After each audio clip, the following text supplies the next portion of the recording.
اللهم صل وسلم وبارك على سيدنا محمد وعلى آل سيدنا محمد. ازيكم يا حبايبي يا نور عيني؟ عاملين ايه؟ يا رب تكونوا بصحة وسلام. انا بشكر كل اللي داخل لي في القناة جوا مصر وبره مصر، وبقول لكم كل جوا مصر وبره مصر كل سنة وانتم طيبين واولادكم طيبة يا رب، وربنا سبحانه وتعالى يهدي لكم اولادكم وينجحهم لكم يا رب. النهارده ست الحبايب انا عامله الرز المدسوس، الطواجن اللي انتوا شايفينها ديت طواجن جميله ازاي.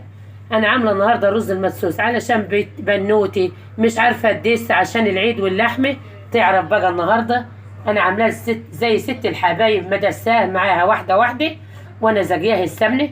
بصي، ايش رايك؟ ايش رايك بالله عليك؟ بالله عليك قولي الحقيقه، ايش رايك؟ بصي ودي اهو. ايه دي؟ ايه الجمال دي؟ الجمال والحلاوه دي. عامله 3 برام صغيرين اهو والبرام الكبير. انا دس النهارده معاكم واحده واحده عشان تتعلموا الدس. في بنات حتى بناتي برضو اللي انا مجوزاهم ما بيعرفوش يدسوا برضو بيشوفوني ودسهم يا حبايبي.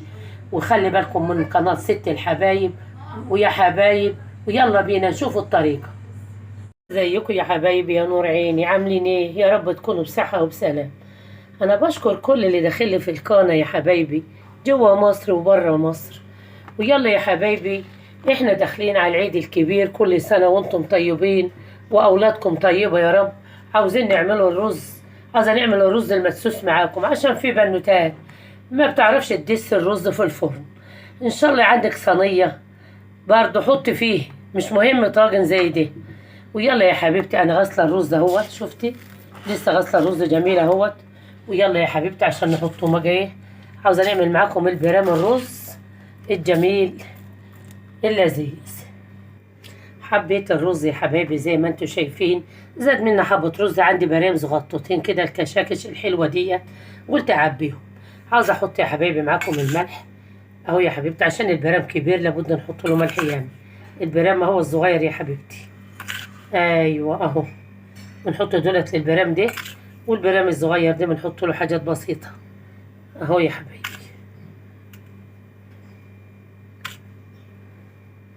والبرام ده بنحط له ياما عشان بياخد رز ياما.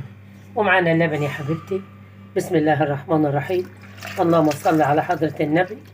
القشطة نزلت اهي يا حبايبي، اللبن كان في التلاجة اهو. بصي بنحط اللبن معاكم يا حبايبي اهو اللبن. لابد يا حبيبتي برضو نزود ايه ميه، كوبايه ميه، علشان لو ما زودتش كوبايه ميه البرام ما يستواش. انا يا حبايبي بعد ما زودت الرز وقلبته من الملح وزاد لي حبه رز تانيين، بص البرام جميله ازاي. اللهم صل على النبي يا ست الحبايب، اللهم صل على النبي. بص عملت ال3 صغيرين دول، لقيت الرز بزيد عشان احنا الرز بقى قديم دلوقتي والرز بزيد يا حبايبي. وانا من نوع لسه بقى هزوده ميه في الفرن. بص عقد الصبعه الرز اهو، الرز اهو عقد الصبع، بس عشان انا بحب البرايم عاليه كده، ما نحب بعد ما تستوى بحبها عاليه. وانا بوريك يا حبيبتي يا بنوته انت وياها، يا بنت انت وياها، حتى عيال البنات ببصوا برضو يعملوا زيكم كده يا حبايبي. بالله عليكم وصلتوا لغايه كده ما تنسوا اللايك بتاع ست الحبايب يا حبايب، وعمل ما اخلص البرايم وارجع لكم.